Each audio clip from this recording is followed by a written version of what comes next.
আসসালামু আলাইকুম, আমি আরশমান। আমার ভালোবাসার মা আমাকে কল দিয়ে বলল রেডি হওয়ার জন্য, কারণ ভালোবাসার মা আমাকে তার রেস্ট হাউসে ঘুরতে নিয়ে যাবে। তাই আমরা যাচ্ছিলাম রেস্ট হাউসে। রেস্ট হাউসের ভিতরে দেখলাম আঙ্কেল কের কতগুলো র্যাবিট।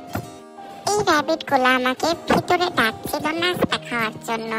তাই আমি গেটটা খুলে নাস্তা খাওয়ার জন্য যাচ্ছিলাম র্যাবিটের বাসার ভেতরে। পরে দেখলাম র্যাবিটগুলো শুধু পাতা খাচ্ছিল, কিন্তু আমি তো পাতা খাই না। তাই আমি তাদেরকে মানা করে দিলাম নাস্তা খাবো না এবং গেটটা লাগিয়ে দিলাম। পরে আমি হাঁটতে হাঁটতে একটা দৌড় দিলাম। আমি একা একা সিঁড়ি দিয়ে উপরে উঠছিলাম।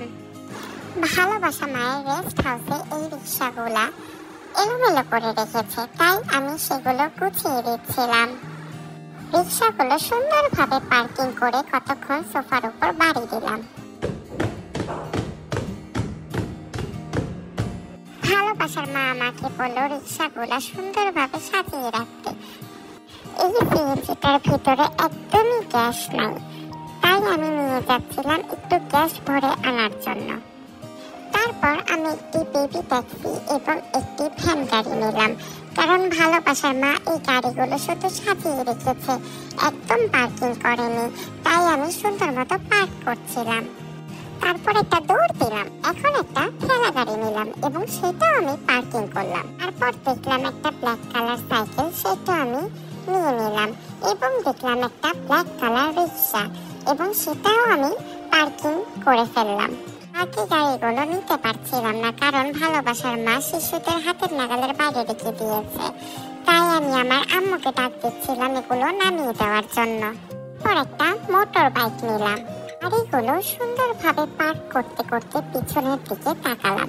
আমার ভালোবাসার মা অনেক তেলাপোকা ভয় পায়, তাই আমি এই গেটটা লাগিয়ে দিলাম যাতে তেলাপোকা না আসতে পারে। তারপর একটা সুন্দর গাড়ি নিলাম। এটা আরেকটু বেশি সুন্দর গাড়ি, এটাও নিলাম।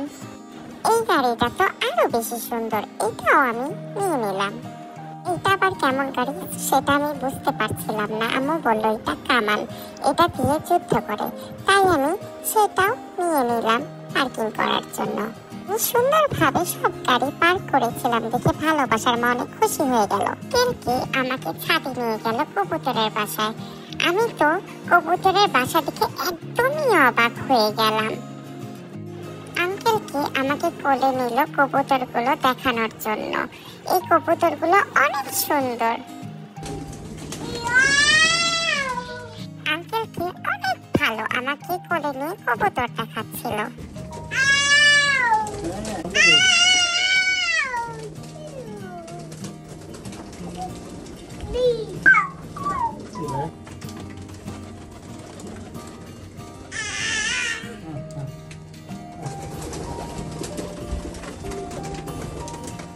আমি কবুতরের ঘরগুলো ভালো মতো দেখছিলাম এবং একটা কবুতর আমাকে ভয় দেখালো। তারপর আঙ্কেলকে আমাকে বলল যে কবুতরের ডিমগুলো কালেক্ট করার জন্য। তাই আমি ডিম পেরেছি কিনা তা আমি দেখছিলাম। কবুতরের সাথে একটু ড্যান্স করছিলাম। কবুতরগুলো কিভাবে ডানা মেরে ওড়ে সেটাই আমি দেখাচ্ছিলাম। আমার ভালোবাসার মা টাইট করে সবজি এবং শাক পাতা খায়, তাই আমি আমার ভালোবাসা মায়ের জন্য পাতাগুলো ছিঁড়ছিলাম। তারপর কিছুক্ষণ দোলনায় দুলছিলাম। আম্মু আমাকে কোলে নিয়ে বাইরের ভিউ দেখাচ্ছিল। বলল এই পানিতে অনেক মাছ আছে। আমি মাছগুলো খোঁজার চেষ্টা করছিলাম। ছাদে অনেক বাতাস, এই বাতাসে আমি অনেক জোরে একটা দৌড় দিলাম। আমি অনেক টায়ার্ড হয়ে নিচে বসে পড়েছিলাম এবং আমার হাতে অনেক ময়লা লেগে গিয়েছিল। তাই আম্মুর জামা দিয়ে আমি ময়লাগুলো মুছে ফেললাম। আমি এই ফুলগুলো ছিঁড়ছিলাম, কারণ আমার দাদু বোনের জন্য আমি বাসায় ফুল নিয়ে যাব। কিন্তু আম্মু বলল গাছের ফুল গাছেই সুন্দর। তাই আমি এই ফুলটা একটু ফেলে দিলাম এবং পা দিয়ে পাড়া দিলাম।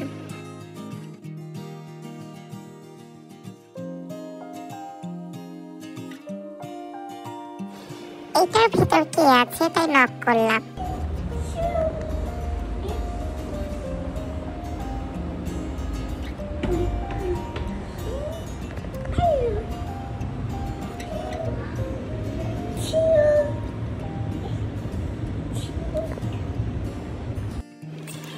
ভালোবাসা মায়ের দোলনা অনেক পছন্দ, তাই আমি ভালোবাসা মায়ের দোলনায় আমি অনেক মজা করে দুলছিলাম।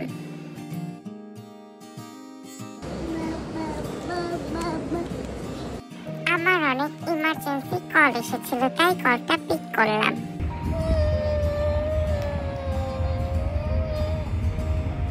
তারপর চাবি নিয়ে রুমটা খুলছিলাম, পরে দেখলাম অনেক সুন্দর দুটা বক পাখি।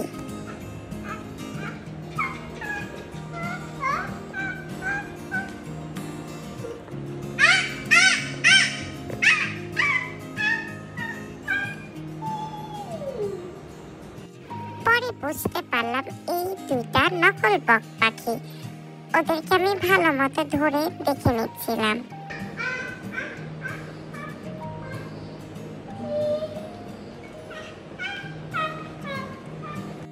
আমার পুরি অনেক পছন্দ, আমার ভালোবাসার মা আমার জন্য পুরি এনে দিয়েছে, সেটা আমি খাচ্ছিলাম। তারপর আমি হাতে একটা প্লাস্টিকের গ্লাস নিয়ে সেটা আমি চাবাচ্ছিলাম। ভালোবাসা মায়ের কোলে বসে আমি বাসায় যাচ্ছিলাম। বাসায় যেতে যেতে ভালোবাসা মায়ের কোলে আমি ঘুমিয়ে পড়লাম।